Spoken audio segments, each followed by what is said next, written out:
movie is Mulholland Drive, which was written and directed by the late, great David Lynch. The psychological neo-noir thriller from 2001 follows a dark-haired woman who calls herself Rita after losing her memory in a car accident. After the accident, Rita begins to wander the streets of Los Angeles in a daze before ultimately taking refuge in an uninhabited apartment. She's discovered in the apartment by Betty, a Midwestern blonde woman who has come to LA seeking fame and success as an actress. The two women then work together to solve the mystery of Rita's true identity, and in the process end up uncovering dark secrets that will change them both forever. If you've never seen a David Lynch film, Mulholland Drive is a great place to start. I love this movie.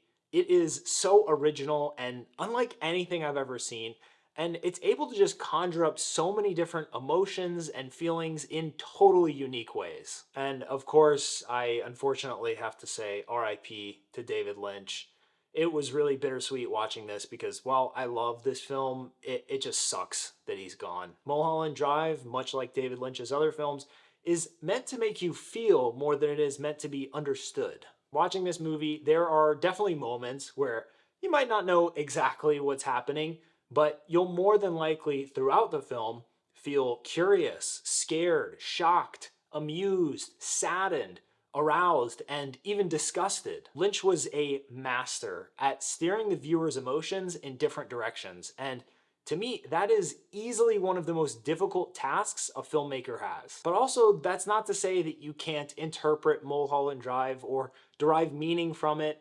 It's quite the opposite, actually. Like a piece of abstract art, Mulholland Drive has many different interpretations and creates many different emotions across many different people. We often see movies that tell a linear story that goes from start to finish, like Forrest Gump or Shawshank Redemption, or even those that tell a non-linear story, like Pulp Fiction or Memento. Mulholland Drive rejects this format, breaking many of the rules of storytelling and instead opting for something new that almost operates outside the concept of time entirely. Many of the characters that Lynch creates in the film are wonderfully individual, often filled with eccentricities and quirks that make them feel authentic yet somehow surreal. He finds novel ways to utilize secondary characters, giving them much greater depth than they typically have with their very limited screen time. Naomi Watts gave the performance of a lifetime as Betty, a role that basically requires her to shapeshift multiple times throughout the course of the film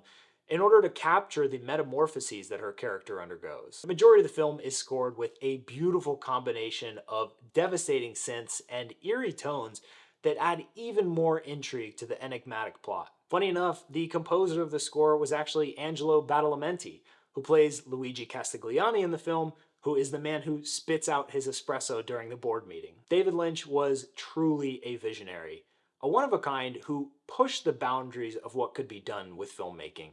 So much so, actually, that you can find the term Lynchian on the Oxford Dictionary website. While his passing is terribly sad, he certainly made his mark on this world, leaving behind an incredible legacy as well as his art, largely taking shape in the form of powerful and exploratory films and TV shows. Mulholland Drive is my personal favorite David Lynch film, and I absolutely recommend you give this one a watch, especially if you're a fan of his other works. I was fortunate enough to catch this one in theaters recently, but if there aren't any showings near you, you can rent it from the typical streamers. So go watch Mulholland Drive. If you enjoyed this video, please like it, add a comment letting me know what movie you think I should review next, or what you thought of this film, and subscribe to my channel. I put out a movie review each week, so subscribe to stay tuned. Thanks, y'all.